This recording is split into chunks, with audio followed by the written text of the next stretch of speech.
உங்களோட பேர் என்னங்க? எந்த ஊரு? என்ன துறை எடுத்திருக்கீங்க? என்ன தரவரிசை எண்? நான் வந்து என் பேர் சிவரஞ்சனி. நான் திண்டுக்கல் மாவட்டத்திலேருந்து வரேன். என்னோட ஓவரால் ரேங்க் வந்து 115.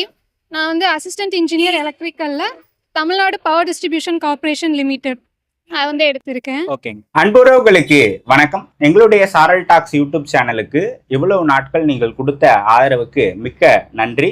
எங்களுடைய அடுத்த கட்ட பயணத்திற்கும் அடுத்த கட்ட வளர்ச்சிக்கும் உங்களால் முடிந்த ஆதரவை அளியுங்கள்.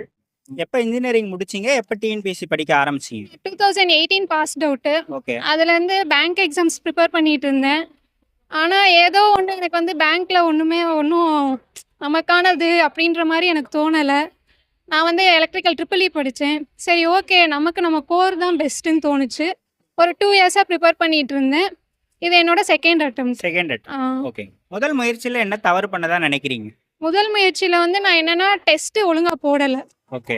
ரிப்பீட்டாக டெஸ்ட்டு போடணும், நிறைய ப்ராப்ளம் சால்வ் பண்ணணும். அப்படின்னா தான் நமக்கு வந்து தெரியும், இது வந்து இப்படி பண்ணணும் அப்படி பண்ணணும், நமக்கு வந்து புரியும், நிறைய அண்டர்ஸ்டாண்டிங் வரும். நான் பண்ண தப்பு அதுதான். அதை வந்து செகண்ட் டைம் வந்து நான் ரெக்டிஃபை பண்ணேன். ஓகே. நிறைய டெஸ்ட்டு போட்டேன். ரிப்பீட்டடாக ஏதாச்சும் கொஷின்ஸ் போட்டு பார்த்துக்கிட்டே இருக்கணும். அதை நான் பண்ண அந்த வாட்டி செலக்ட் ஆகிட்டேன். ஓகே. டெக்னிக்கலில் ஜிஎஸ்ல எவ்வளோ கொஷின்ஸ் போட்டீங்க?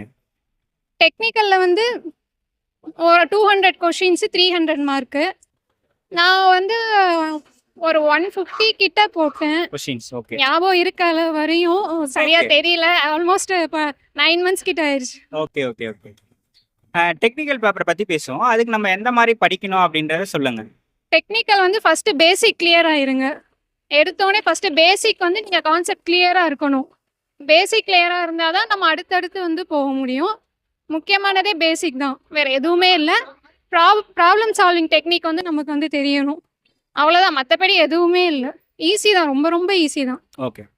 இப்போ 10 யூனிட் இருக்கு இல்லையா? ஆமா. அதில் முக்கியமாக எதுக்கு அதீத முக்கியத்துவம் கொடுத்து படிக்கணும்? முக்கியத்துவம்னா எலக்ட்ரிக்கல் மிஷின்ஸு, அப்புறம் ரினியூவபிள் எனர்ஜி சோர்சஸ்ஸு, அப்புறம் பவர் டிஸ்ட்ரிபியூஷன் அண்ட் டிரான்ஸ்மிஷன், இதுக்கெலாம் வந்து ரொம்ப இம்பார்ட்டன்ஸ் கொடுக்கணும். அதுக்கெலாம் வெயிட்டேஜ் வந்து நமக்கு வந்து அதிகம். 25 கொஷின்ஸ் கிட்டே கேட்பாங்க. ஓகே. இதுக்கெலாம் முக்கியத்துவம். Circuits, electric circuits. ஓகே. இப்போ இதுக்கான சோர்ஸ் வந்து நம்ம கல்லூரிகளில் படித்த புக்ஸ் தானா, இல்லை ஸ்டாண்டர்ட் ஆத்தர் புக்ஸ் படிக்கணுமா, இல்லை எந்த மாதிரி சோர்ஸ்? காலேஜ் புக்ஸ் தான். College books. காலேஜில் கொடுக்குற ஸ்டாண்டர்ட் ஆத்தர் புக்ஸ் தான், வேறு எதுவுமே இல்லை. காலேஜ் புக்ஸ் மட்டும்தான், வேறு எதுவுமே இல்லை. இப்போ நம்ம செல்ஃபாக படித்து கிளியர் பண்ண முடியுமா, இல்லை அகாடமியோட கைடன்ஸ் நமக்கு தேவையா? இல்லை, கண்டிப்பாக செல்ஃபாக படித்து கிளியர் பண்ண முடியும். ஆனால் டெஸ்ட்டு போடணும் அப்படின்றதுக்கு வந்து நம்ம டெஸ்ட் பேட்ச் சேர்ந்துக்கலாம். ஓகே. இப்போ எலக்ட்ரிக்கல் சொல்லித்தர ஏதாவது யூடியூப் சேனல்ஸ்லாம் அவைலபிளாக இருக்காம? இருக்கு. சொல்லுங்க. யூடியூப் சேனல்ஸ் அவைலபிளாக இருக்கு. ஓகே. இப்போ டெக்னிக்கல் நம்ம வந்து நீங்கள் காலேஜில் படித்தது தான், ஆனால் இப்போ ரிட்டன் எழுதுறதுக்காக படிச்சிருப்பீங்க. இப்போ எம்சிக்யூ டைப்புக்காக படிக்கிறீங்க. ஏதாவது மெத்தட்ஸ் மாற்றினீங்களா, இல்லை ஒரே மாதிரி தான் படிச்சிங்களா? இல்லை, ஒரே மாதிரி தான். எல்லாமே வந்து நமக்கு வந்து ப்ராப்ளம் சால்விங் தான். அதனால வந்து அது ஒன்றும் பெரிய வித்தியாசம்லாம் இல்லை. ஓகே. இப்போ ப்ராப்ளம் தியரி ரெண்டுமே இருக்கு. ப்ராப்ளமேட்டிக்காகவும் எதுக்கு அதீத முக்கியத்துவம் கொடுத்து படிச்சிங்களா? எப்படி பேலன்ஸ் பண்ணணும்? ஈக்குவல் இம்பார்ட்டன்ஸ் கொடுக்கணும். நம்ம எதுவுமே வந்து ஒன்று வந்து தியரி மட்டும் படிச்சு போகணும் அப்படிலாம், ரெண்டுக்குமே ஈக்குவல் இம்பார்ட்டன்ஸ் கொடுக்கணும். ஓகே. உங்களோட ஜிஎஸ் ப்ரிப்பரேஷன்ஸ் பற்றி சொல்லுங்கள். அதுக்கு எந்த மாதிரி படிச்சீங்க? ஜிஎஸ் வந்து நிறைய பேர் வந்து கோர் படிச்சுட்டு ஜிஎஸ் அவ்வளோவா வந்து இம்பார்ட்டன்ஸ் கொடுக்க மாட்டாங்க. நான் என்ன சொல்கிறேன்னா, ஜிஎஸ்க்கும் ஈக்குவல் இம்பார்ட்டன்ஸ் நீங்கள் கொடுக்கணும். ஏன்னா அது வந்து உங்கள் ரேங்கை வந்து கண்டிப்பாக தூக்கி விடும், ரேங்கை முன்னாடி கொண்டு வரும். அதனால ஜிஎஸ் வந்து ஸ்கூல் புக்ஸ் மட்டும் படித்தா போதும், வேறு எதுவும் வேணாம். ஸ்கூல் புக்ஸ் மட்டும் படித்தா போதும்.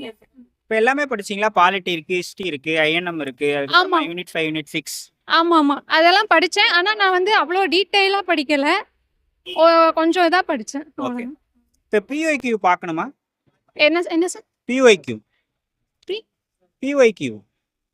ஆமாம், கண்டிப்பாக ப்ரீவியஸ் இயர் கொஷின்ஸு YCT புக்குன்னு இருக்கும். ஓகே. அந்த புக் வந்து நீங்கள் ரெஃபர் பண்ணலாம். ஓகே. எல்லா டைப் ஆஃப் கொஷின்ஸு ஒவ்வொரு யூனிட் வைஸாக கொடுத்துருப்பாங்க YCT புக்ஸில். அது வந்து பெஸ்ட்டு சாய்ஸ் நீங்கள் வந்து பார்க்குறதுக்கு. ஓகே. இப்போ நார்மலாக ஒரு ஆஸ்பிரண்டாக இருந்து படிக்கிறதுக்கும் திருமணத்துக்கு அப்புறமா படிக்கிறதுக்கும் வித்தியாசம் இருக்கு இல்லையா? உங்களுக்கு எப்படி நேரத்தை உருவாக்கிட்டீங்க படிக்க? நேரத்தை, தூக்கத்தை தியாகம் பண்ணணும், ஃபோனை தியாகம் பண்ணணும், அவ்வளோதான், வேறு எதுவும் இல்லை. நேரம்லாம் இருந்தது உங்களுக்கு? நேரெல்லாம் இருந்துச்சு, அது ஒன்றும் பிரச்சனை இல்லை. ஓகே. ஃபேமிலியிலலாம் சப்போர்ட் பண்ணாங்க உங்களுக்கு படிக்க? நல்லா சப்போர்ட் எனக்கு. ஓகே. இப்போ இப்போ ரெண்டுத்துக்கு எப்படி நேரத்தை பிரிச்சுப்பீங்க நீங்க? டெக்னிக்கலுக்கு இவ்வளவு நேரம் நம்ம படிக்கணும், ஜிஎஸ்க்கு இவ்வளவு நேரம் படிக்கணும்னு எப்படி பிரிச்சுப்பீங்க? டெக்னிக்கல் வந்து மேஜராக நான் படித்தேன். ஜிஎஸ் வந்து எப்படி படித்தேன்னா, கொஞ்சம் டெக்னிக்கல் படிச்சுக்கிட்டே இருக்கிறப்ப கொஞ்சம் எனக்கு கொஞ்சம் ஒரு மாதிரி இருந்ததுன்னா, அப்போ வந்து நான் ஜிஎஸ் எடுத்து படிப்பேன். ஜிஎஸ் கொஞ்சம் இன்ட்ரெஸ்டிங்காக இருக்கும் அப்படின்ற மாதிரி அது மாதிரி பிரிச்சுக்கிட்டேன். ஓகே. நீங்க எப்படி மக்கப் கான்செப்ட் வைஸ் புரிஞ்சு படிக்கிறது ரெண்டுமே பண்ணீங்களா? எப்படி பண்ணீங்கன்னு? இல்லை கான்செப்ட் வைஸ் தான் புரிஞ்சு படிக்கணும். ஓகே. மக்கப் பண்ணோம்னா அது வந்து நமக்கு எக்ஸாமில் வந்து அது வந்து நமக்கு ஹெல்ப் பண்ணவே பண்ணாது. ஓகே. ட்விஸ்டிங்கான கொஷின்ஸ்லாம் வந்து நம்ம கான்செப்ட் புரிஞ்சாதான் அட்டன் பண்ண முடியும். இல்லைன்னா அந்த ப்ரெஷரில் நமக்கு வந்து ஃபுல்லாக கன்ஃபியூஸ் ஆயிரும். ஓகே. இப்போ நம்ம ப்ரிப்பரேஷன் வரதுக்கு முன்னாடி நிறைய செல்போன் பயன்பாடு அதிகமாக இருந்திருக்கும். ஆமாம், கண்டிப்பாக கன்சியூம் அதிகமாக பண்ணியிருப்போம். கண்டிப்பா. இப்போ ப்ரிப்பரேஷனுக்கு வந்துட்டப்பறம் அதை குறைக்கணும் இல்லையா? அதை எப்படி மேனேஜ் பண்ணீங்க? குறைச்சிங்க செல்ஃபோனை?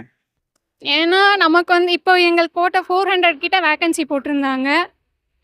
எனக்குள்ளேயே நான் ஃபிக்ஸ் பண்ணிட்டேன், இதை விட்டினா உனக்கு அடுத்து வாய்ப்பு இல்லை, அடுத்து வந்து உனக்கு வேகன்சி வராது, இதுதான் உனக்கு லாஸ்ட்டு. அப்போ நீ என்ன பண்ணணும்? படிக்கணும். எல்லாத்தையும் வந்து நீ வந்து சாக்ரிஃபைஸ் பண்ணி தான் ஆகணும். எனக்கு நானே வந்து ஒரு செல்ஃப் கண்ட்ரோல் மாதிரி வச்சுக்கிட்டேன். ஓகே. எப்பயாச்சும் டவுன் ஆனால் என்ன பண்ணுவீங்க? படிக்கவே தோண மாட்டேங்குது அந்த மாதிரிலாம் இருந்தா? டவுன் ஆனால் ஒன்றும் இல்லை, மோட்டிவேஷனல் சாங் கேட்பேன், அவ்வளோதான். ஓகே. மற்றபடிலாம் ஒன்று. ஓகே. இப்போ டெஸ்ட் பேட்ச்லாம் போட்டு பார்த்தீங்களா மேம்? டெஸ்ட் பேட்ச்லாம் போகும். ஓகே. உங்களுடைய ரிவிஷன் மெத்தட் பற்றி சொல்லுங்க. ரிவிஷன் வந்து இப்போ ஒரு சாப்டர் படிக்கிறோம்னா, இப்போ ஒரு 2 டாபிக் நான் படிக்கிறேன்னா அதை வந்து 4-5 வாட்டி ரிவைஸ் பண்ணணும். அதில் இருக்க அந்த டாப்பிக்கில் இருக்க ப்ரீவியஸ் இயர் கொஷின்ஸு நம்ம போட்டு பார்க்கணும். அது மாதிரி தான் பண்ணணும். ஒரு டாபிக் எடுத்து அதில் ப்ரீவியஸ் இயர் கொஷின்ஸில் என்னென்ன கொஷின்ஸாக வருது அது மாதிரி பார்த்து போடணும். ஆப்டிடியூடும் டெய்லி பார்ப்பீங்களா? இல்லை ஆப்டிடியூட் எப்படி வச்சுருந்தீங்க? ஆப்டிடியூட் ரீசனிங் டெய்லிலாம் பார்க்கலாம், அதுக்குன்னு தனியாக டைம்லாம் ஒதுக்கலை. ஆப்டிடியூட் நமக்கு வந்து அட்டன் பண்ணுற ஈஸியாக தான் இருக்கும். மேக்ஸ் உங்களுக்கு வருமா? மேக்ஸ் நல்லா போகும். ஓகே. இப்போ நீங்கள் டெக்னிக்கலில் ஒரு 10 யூனிட் படிக்க போகிறீங்க. அது 10 யூனிட்னாலும் அதில் நிறைய ஒரு 20 சப்ஜெக்ட் நம்ம இன்ஜினியரிங்கில் படித்து 20-30 சப்ஜெக்ட் சேர்ந்துருக்கும். இதுலேயும் நீங்கள் 6 படிக்கணும். அதுவும் பெருசு எல்லாமே. அதில் 6th to 10th வரைக்கும் படிக்கணும்னு சொல்லுவாங்க. இவ்வளோத்தையும் எப்படி மைண்டுக்குள்ளே ஞாபகம் வச்சுட்டு இருந்தீங்க? அது எப்படி பண்ணீங்க? எல்லாமே வந்து எப்படியாச்சும் இதை கையில் வாங்கிடணும் அப்படின்ற ஒரு வெறி தான். ஓகே. ஓகே. ஆஸ்பிரன்ஸுக்கு நீங்கள் என்ன மெசேஜ் சொல்கிறீங்கன்றத சொல்லுங்கள். மெசேஜ் வந்து யாரும் வந்து கான்ஃபிடென்ஸை விட்டுறாதீங்க, டயர்ட் ஆயிடாதீங்க. நம்மளால முடியும், அவ்வளோதான். என்னால் முடியலன்னா வேற யாருனால முடியும்? ஓகே. என்னால் தான் முடியும். ஓகே. இன்னொன்று ஸ்பெசிஃபிக்காக கேட்குறேன். இப்போ நிறைய திருமணமானவங்க மெசேஜ் பண்ணுவாங்க, படிக்க நேரம் இருக்க மாட்டேங்குது, வீட்டில் சப்போர்ட் பண்ண மாட்டுறாங்க, இந்த மாதிரி ஏதாவது வந்து ரீசன்ஸோட மெசேஜ் பண்ணுவாங்க. அவங்களுக்குலாம் நீங்கள் என்ன சஜஷன் சொல்கிறீங்க? திருமணம் ஆகிட்டு படிக்கிற ஆஸ்பிரண்ட்டாக இருக்கிறவங்க. நானும் மேரீடு தான். நான் வீட்டில் வேலை பண்ணுறது எல்லாமே ஏர்லி மார்னிங் பண்ணி முடிச்சிடுவேன். அதுக்கப்புறமா உட்காந்து படிப்பேன். எனக்கு வீட்டில் வந்து எல்லாருமே நல்ல சப்போர்ட், என் ஹஸ்பண்ட் எல்லாருமே நல்ல சப்போர்ட். அதனால எனக்கு வந்து அது ஒரு விஷயமா தெரியல, மேரீட் ஆனால் நம்ம படிக்க முடியாது அப்படின்றது எனக்கு ஒரு பெரிய இதுவாக தெரியல. ஓகே. இந்த மூமெண்ட் எப்படி இருந்தது? ஃபோட்டோ எடுத்ததெல்லாம் ரொம்ப சந்தோஷமா இருந்துச்சு. ஓகே. உங்கள் தேங்க்ஸ் நோட் நீங்கள் யாருக்குன்னா நன்றி சொல்லணும்னா சொல்லலாம். நான் வந்து பிரமிட் ஐஏஎஸ் அகாடமியில் படித்தேன், pyramid student. Thanks to Pyramid IAS Academy and the staffs.